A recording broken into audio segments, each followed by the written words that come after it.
Thank you all very much indeed for joining this webinar.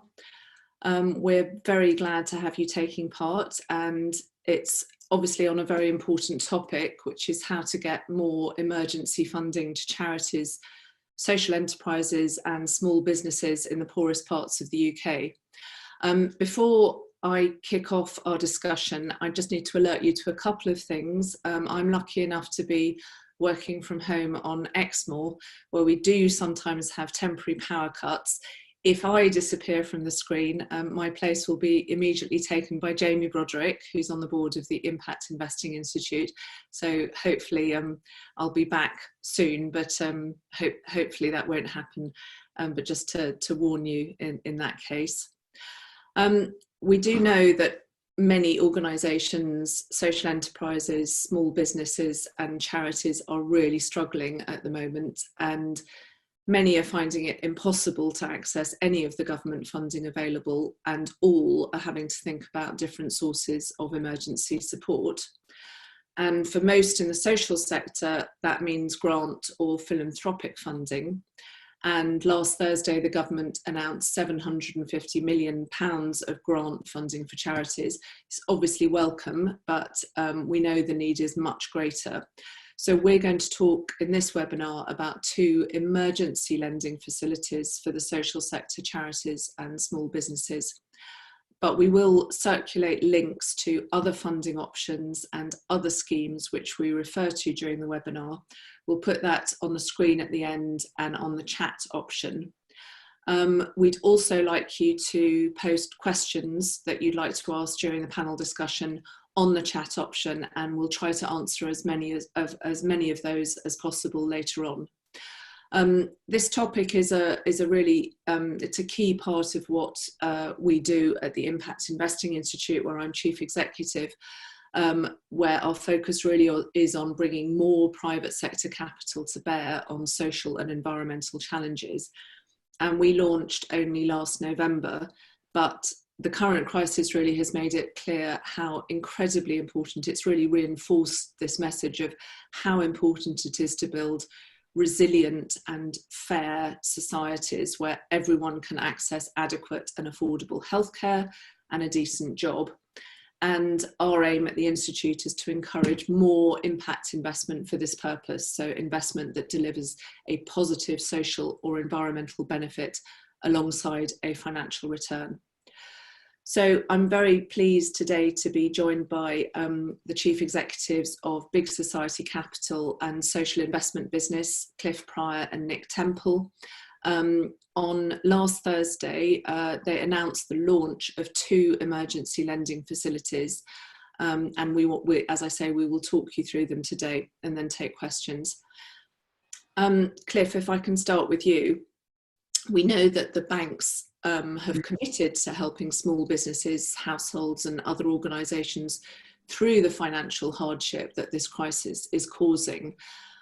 Why has relatively so little emergency funding got through to charities and other social sector organisations? Well, I think 2 things, Sarah. As you probably heard, there have been a lot of complaints from all kinds of businesses about the emergency funding that's come from government, particularly a thing called the CBILS scheme, the Coronavirus Business Interruption Loan Scheme. It had a lot of problems. The original government model didn't work for several reasons. It has now been improved just in the last week.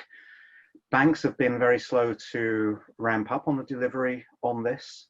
So there's a set of reasons between governments and the banks.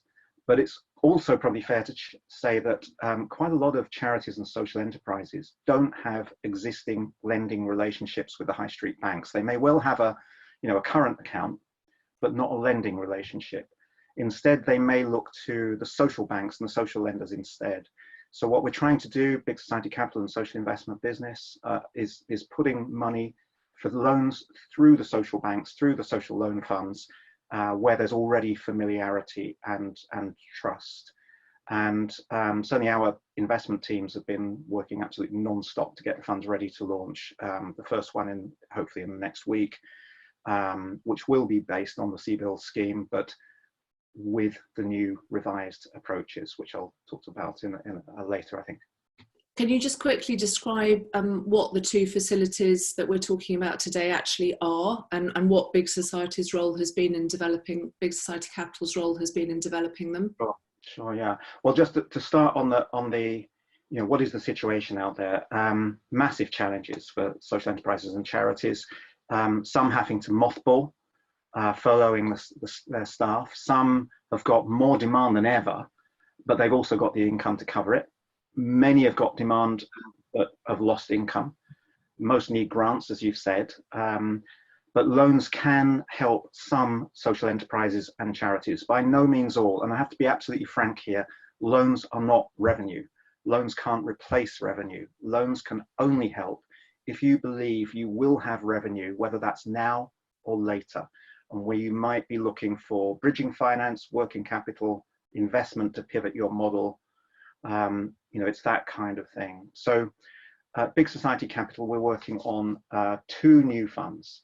The first is a new resilience and recovery loan fund, and that's for social organizations, which will be managed by a social investment business to enable social lenders to provide emergency loans to affected social enterprises and charities. It won't require people to put up personal guarantees. You may have heard about that being a previous government requirement. It won't have any fees or interest for 12 months. Big Society Capital will provide an initial 25 million with loans that are backed by the government CBIL scheme and issued through social investment business, working initially with charity banks, social and sustainable capital, and Big Issue Invest. So that's the first one. The second one is for smaller emergency loans, which will come on the same no fee, no interest for 12 months basis. Small businesses and social enterprises in the more deprived areas. And that will be through the Community Investment Enterprise Facility, which is administered by Social Investment Scotland. And that can effectively use the CBIL scheme as well. 29 million of Big Society Capital and other investors' capital will be invested initially. And we're looking for additional institutional investors to come along with us. The loans will be delivered through initially 3 CDFIs, Community Development Finance Institutions. That's the Black Country Reinvestment Society, Business Enterprise Fund, and Finance for Enterprise and First Enterprise. We'll see how these go. We'll make improvements if we can find them. We'll, if necessary, create additional programs. So do keep checking the websites. Good Finance probably has the best coalition of all the different initiatives in the UK, but do keep checking because things are moving very fast. Thanks, Cliff. And Nick, as Cliff said, Social Investment Business is going to be, has designed and will run the Resilience and Recovery Loan Fund. Can you tell me a bit about how it will work in detail, and also how quickly you hope that funds will become available? Yeah, sure. And hi, everyone. Good morning. So as Cliff said, yeah, we're really seeking to gain access to the existing CBIL scheme, which is an acronym that you'll be becoming more familiar with as we use it repeatedly.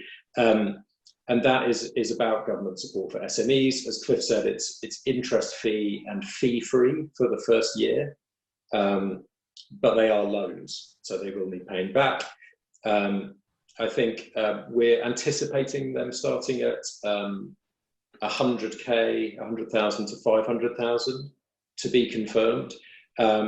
And as Cliff said, it's going to be delivered with partners.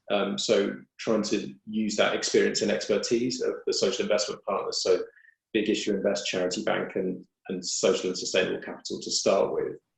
And that's partly because of the reasons that Cliff's indicated, which is mainstream banks are either heavily oversubscribed, have huge demand, queues, or occasionally also just don't understand the models in our sector as well, because they don't have the same levels of experience.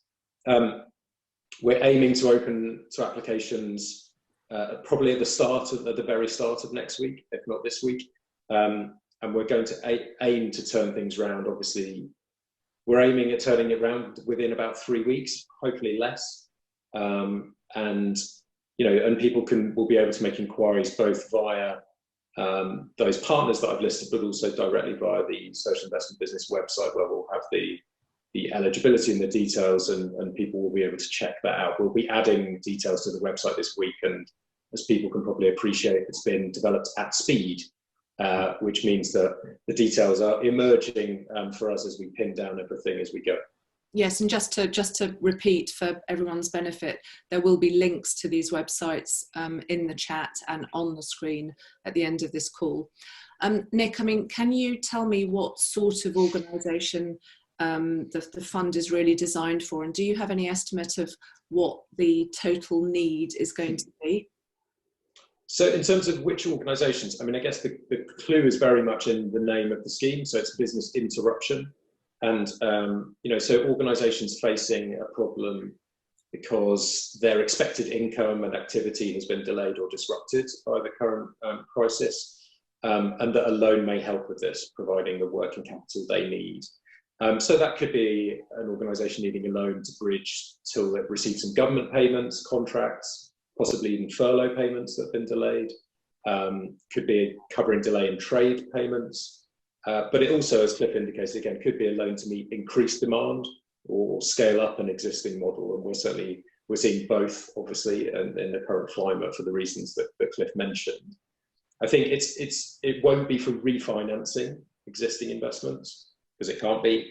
And it's unlikely that anyone like substantially redesigning or pivoting their business model completely will be suitable. This is for kind of interruption to your normal activity primarily. And I think I'll just repeat that we recognise that for many it's grants, it's furlough, it may be flexibility from an existing investor that's the way forward. I've got a much shorter answer to your, do you have any estimate of the need? The short answer is no. I mean, we have anecdotal evidence from lots of the lenders that we know, and we've been convening some calls across the social investment partners in the UK. So we have a sense from that, but the honest answer is we won't really know until we open the application form and we start to see what comes in. And I think, as Cliff's indicated, what we're trying to do, given that there's lots we don't know, is to build in quite rapid reviews. So we intend to kind of review how things are going, probably at minimum every fortnight, so that we can update the details, extend, expand, change if we're not getting it right and we're not meeting the needs of the sector. Thank you, Nick. Cliff, I mean, you mentioned that Big Society Capital is putting in initial investment into both these facilities. Can you talk us through that in a bit more detail, and also what kind of and how much additional investment we're hoping to attract? Sure, yeah. So we're putting an initial 25 million into the Resilience and Recovery Loan Fund and 29 million into the Community Enterprise Investment Fund, which is more, as I say, for enterprises in the deprived areas. Government has, bless them, speeded up the 45 million of dormant accounts money that had already been committed to Big Society Capital, but was previously expected sort of later in the year. That gives us some more capacity. We're in discussions with the high street banks to encourage them to provide more investment with the help of the Institute on that. And there's a small group of foundations which are in discussions with the wider foundation field to see if they can help too. Overall, we expect to put up to 100 million into emergency funds, and we'll do our absolute level best to bring in other investors alongside us. We don't know, as Nick has said, we don't know what the scale of demand for this kind of intervention is, but we believe it will be bigger than anything that Big Society Capital can do on its own. Absolutely. And I mean, Big Society Capital was founded in part from the support of the 4 high street banks, Barclays, Lloyds, RBS and HSBC. Have any of them, do any of them plan to contribute to the facilities? None of them have said no yet. We hope that they will say yes. There are considerable efforts going on, and thanks very much for people from the Institute helping on some of those discussions. The CBILS scheme, it gives the banks some level of guarantee against losses and defaults. So, you know, there's a reason why they ought to at least look at it, but it's probably more likely that they would contribute to the CEF scheme, the CDFI scheme, rather than the resilience and recovery scheme. And that's because some of the banks have already had experience with CDFI, so they've got established relationships. Of course, we also hope that banks, high street banks, will then direct to social enterprises and charities, particularly where they've already do have lending arrangements in place, because there's no reason why they shouldn't be going through that as well.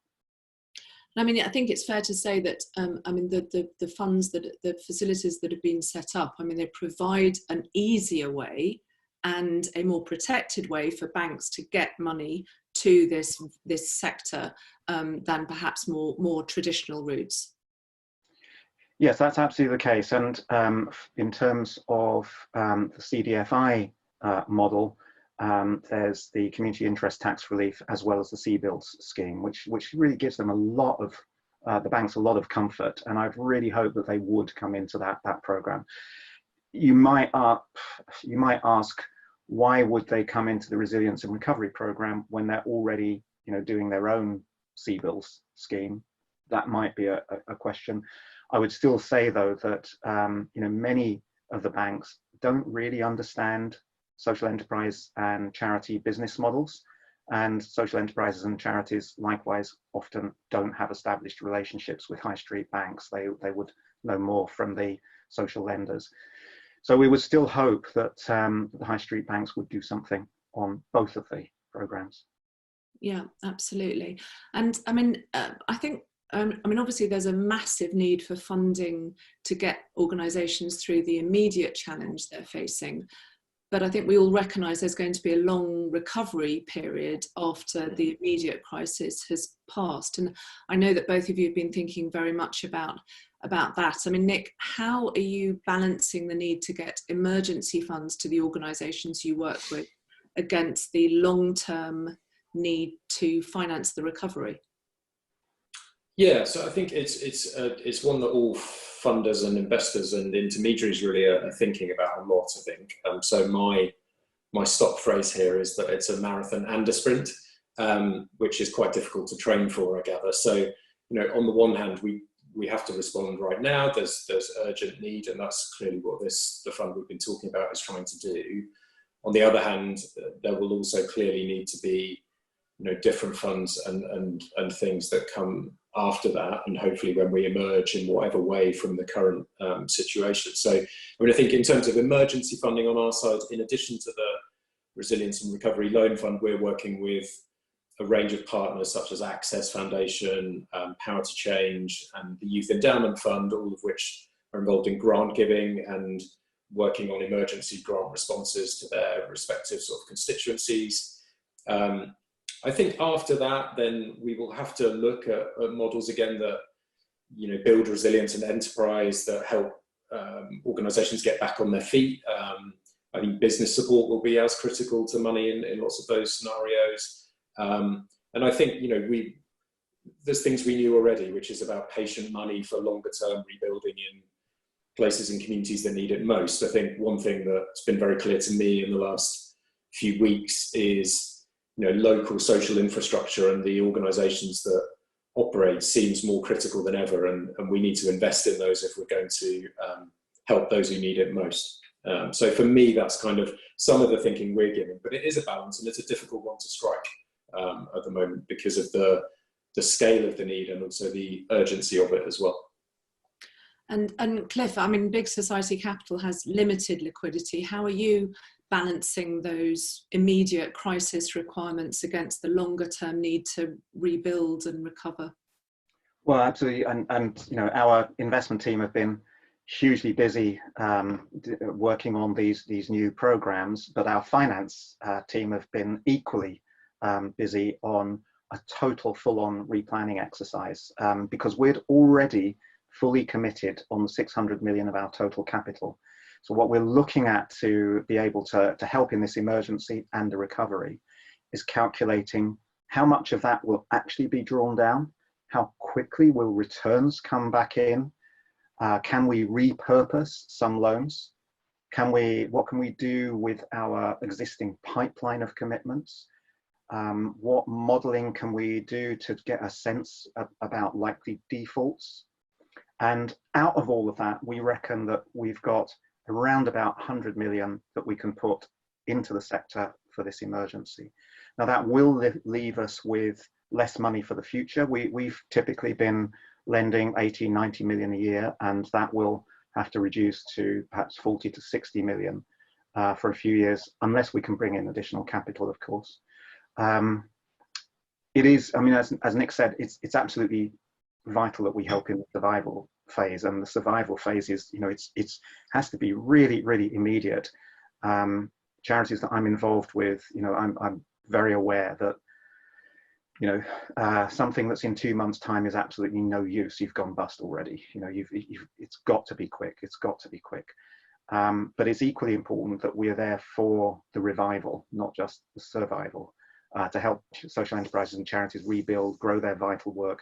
You know, we've got a medical emergency right now. We will have an almighty economic and social emergency afterwards, and we have to be there for that as well. And do you think, I mean, obviously, you know, despite the dreadful human and economic cost of the pandemic, obviously across the world, do you think that nevertheless there are some opportunities? I mean, do you think that there are ways that we can build back better because of the crisis? Yeah. Yeah. So I'll go first, Cliff, and then I'll let you drink your tea. So I mean, I think I'll be honest and say it's felt quite difficult to see opportunities in recent times, and there's lots of challenges. I mean, I think not least some of the ones that we've mentioned already about the sector not being necessarily fully understood or at the scale necessary. Also, I think, you know, inequalities that we were already aware of being widened or becoming into sharper focus in the current crisis. So I think, you know, I suppose looking ahead and with a slight more optimistic lens, I think there is a sense of what is possible at sector level, I think, but more widely. So, I mean, I think we've seen collective working, a speed and scale of response across sectors, actually, that hasn't necessarily been seen before. I think there's some stuff that has probably fundamentally shifted. I think politically, I think, you know, the resourcing of the NHS has probably moved to a different place than it was. I think there's been a great demonstration of what our sector does really well. So whether that's from hospices and the St John's Ambulance through to kind of volunteers at a local level that I've talked about. But also, interestingly, I suppose you've seen some businesses playing an overtly social role as well. So that further kind of overlap with social enterprise. And then I think the longer term horizon is, you know, can we continue some of that? So can we continue the sort of collective working and commitment to a shared mission, the work across sectors to tackle the issues we face that are more systemic, and also continuing to use data more effectively to inform how best we can target that support and target the money that we do have. Cliff, your thoughts?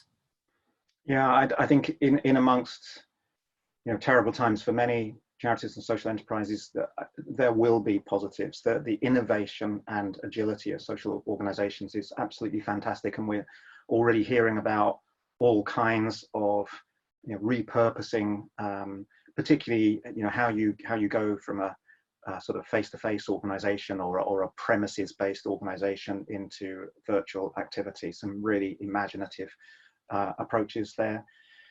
My guess is that people will find more effective ways to work virtually for the future. I don't think we'll go back to where we were before. I think radically new enterprise models will spring up, and radically new social issues will come up. You know, you look at the 750,000 people that signed up to be volunteers for the NHS. Just in my council ward, my WhatsApp has about 150 items a day from, you know, people who are volunteering, bringing food to vulnerable people, etc., just in one council ward. So, you know, there is something very, very special, very human, very purposeful that's happening across the population at the moment. But most important of all, I think, history tells us that after a major crisis, there's only a very narrow window in which you can make positive change happen. And for us, that would be a recovery that has more social, economic, and environmental justice to it, before the status quo just sort of heals itself around and you're back where you were before. And, you know, we've seen that with the 2008 crash, we saw it with the dot-com crash, we saw it with the IMF, with Black Monday. You know, within a few months, things healed around to go back to the status quo. We have to be ready for that narrow window with ambitious but achievable interventions, with channels to organizations that have the power to take ideas through to reality. And we have to come together to plan and deliver that change. And at the local level, at UK level, at global level, this is our task. This is what we are here for as organizations. This is what we're built for. And I really hope that we all work together, national, global, for a better future, a more just recovery. Thank you both very much. We've got quite a lot of questions from the audience, so I'm going to turn to some of those now. And thank you, audience, for those questions, and do keep them coming. Nick, a question from the audience. You mentioned that loans may start from 100k upwards. Are there any schemes that are smaller than this? And this audience member is talking about his social enterprise, which runs a coffee shop and community arts hub. It's 40% of overall income, and so they would only be seeking to bridge that revenue and wouldn't need more than about £30,000. Yeah, I think I was Dan on the chat, so hi Dan. Yeah, so I think it's a good question. I mean, I think certainly the CDFI schemes that Cliff has mentioned will service smaller loans particularly. And then I think some of the access funds will actually be lending more. So Key Fund and Big Issue Investor and others. And the reason we've started there is because we've seen more of the grants activity be aimed at smaller organisations, and the evidence we have seen has tended to be at that level. But I think this is part of why we need to review and gauge demand. So I think we're going to have something on the website that will allow us to capture that. And actually, if we see significant demand below 100k, more at the kind of 50k, 30k level, then we'll seek to do that. We're starting where we've heard and seen more demand, but I think we certainly aren't closing off opening up. We just have to start somewhere, I think, and we have to filter a little bit rather than open up to everything. But happy to take inquiries directly if Dan wants to email the team afterwards. And a question, I think, for both of you, from Ed Rowbury, who is speaking from Bristol and Bath. And he says lots of work has gone into place-based impact investment strategies over the past few years. And do you still see local solutions as being a key part of the economic recovery? And if so, what might this look like in practice? Shall I start with Cliff? Yeah, I think that's very high on the political agenda, as well as on the agenda of social impact investors. So I would expect that to come back. I mean, you know, we are though in very new, very novel situation. We do not know what level of economic damage there will be out of this. We don't know how much the government, you know, will have exhausted its funds. But I think, you know, pre-COVID-19, levelling up in disadvantaged areas was, you know, everything. Place-based investing was very, very high on the government agenda. I can't imagine that there won't be every effort to go back to that. And, you know, and it's clearly really important for the future of the UK. I think one of the things that will happen out of the global COVID-19 is more local value chains, supply chains, and that's an opportunity for some of the towns and cities that have been left behind in the past. Nick? Yeah, and hi Ed. Yeah, no, I think Cliff's right. I mean, I think, you know, to be honest, a lot of the government schemes and indeed the fund that we're running are slightly blunt national tools, if I can put it like that. And I think there's an inevitability that because of the sort of scale that's needed to happen quite quickly. But I think how it's playing out is very different in different areas, and that will continue to be the case over the next 6, 9, 12 months. I think one thing we're also looking at, just I won't repeat what Cliff said really, but I think I think use of data will be really important in terms of how we really assess what's happened. Our team have been looking at that a lot in terms of, you know, retail activity locally. What differences are we seeing? Who is this affecting most? And also, how has that played out in terms of organisations, social enterprises and charities? How have they fared, depending on the infrastructure that supports them locally as well? So I think there's quite a lot to throw in there, but I'd strongly agree that you know, there has to place obviously has to play a huge role in that, and I think we've seen how the response has happened, that actually it should be stronger than ever. Question from Isabel Rivera. How can SMEs demonstrate that their normal business has been interrupted? And can you provide an idea, or perhaps say where it's available, of what type of documents social lenders require from SMEs to demonstrate this? Yeah, I mean, it's interestingly, so this is a sort of CBILS eligibility one. So actually it's largely a self-certification. So it will vary, because obviously it varies hugely depending on the type of business you are. So I think there's a lot of documents that won't surprise anyone listening that we'll be asking for, which will be more financial, about management accounts and financial track record in the last few years, because we need to have a sense that an organisation was viable pre-COVID, if you like, and therefore can potentially pay back a loan if things get back to whatever the new normal is. But on that specific question, yes, it's largely a self-certification issue, but we will make that clear in the eligibility and the application forms that are going up on the website. Thank you. Cliff, anything to add to that?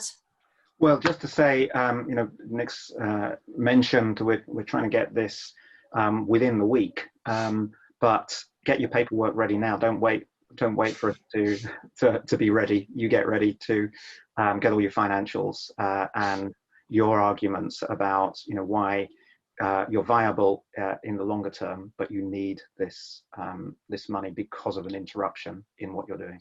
Yeah, and I think, sorry, Sarah, I'm just going to add, I think it's important that you know, 25 million is not a huge amount of money potentially to the scale of what's needed. So I think we're going to try to be getting that money used most effectively. So if your organisation can utilise the furlough and mostly go that route, or if it's got access to grants or its own reserves and can survive that way, then great. We're really looking at those people that kind of fall between those different areas, and that's going to be the challenge for us to get that right. And I think a sort of follow-on question to that, really, from Nicola Wilson, but also a general question: what evidence of track record will be expected to access loans, and what role would future funding commitments or contracts play in decisions? And then she also asks if there's any role for private investors and how could they contribute. And I think, I mean, we can perhaps address that last point first. I mean, we are looking very actively, very proactively in getting private investors and institutional investors to contribute to these facilities, because as we've said during the discussion, the amounts, you know, that the big society capital for a start is able to commit, we know that this is nowhere near what the potential need will be, not just now, but for in the recovery phase. So either on that or the track record question, Cliff, shall I go to you first? Yeah, sorry, I'm getting mixed up with the. He was asking about. Nicola was asking what evidence of track record will be expected, and is there a role for private investors? Yeah, so what we're doing with these programs is only a part of a wider government emergency scheme that's running through all kinds of banks and new finance houses, some of the online only banks, private investors. You know, there's all of that is still there. Existing loan funds are there, existing venture funds are there. What evidence of track record? Essentially that you were viable pre-COVID-19 and you will be viable post-COVID-19. And that it's the gap, it's the interruption gap. That's what this program is doing. For the CDFI scheme, that's somewhat broader. And as has been mentioned, also potentially going down to smaller loan amounts. Nick?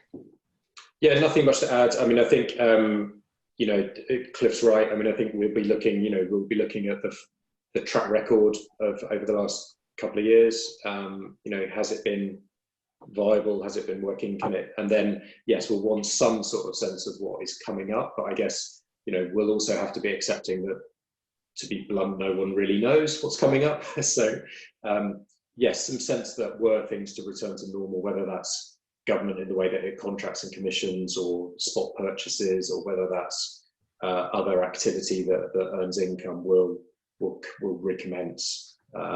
But we will make all of that guidance as clear as we can on the website as well when that goes up.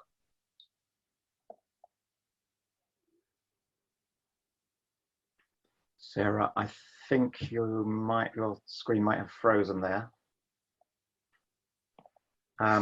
Whilst we're waiting for Sarah to come back, I see there's a question from Michael Korn, who runs Quick Screen, and he's talking about this is transforming their business to provide COVID response, a product that's very necessary in hospitals. Hasn't historically seen themselves as a social enterprise, but now they are. And how can they get access to money? So an organization like that, which was viable before and is even more viable now, but needs that working capital, as Nick has mentioned, that probably won't fit the CBILS scheme, because that's about business interruption. You haven't had business interruption, you've got massive new business. But that doesn't mean you can't access social enterprise loan funds and venture funds. Those are still working. And to find which would be the most relevant to you, would strongly suggest that you go to goodfinance.org.uk, which will do an initial diagnostic and point you towards some relevant social investors. Yeah, and just an additional one on that, Michael, just some of those have some restrictions on which legal structures and others are eligible. So you might just have to check that out once you've assessed who is most appropriate. But I'd agree with what Cliff said otherwise. Also see there's a question from James McAleese about the possibility of making SITR more attractive to private investors. So that's social impact tax relief.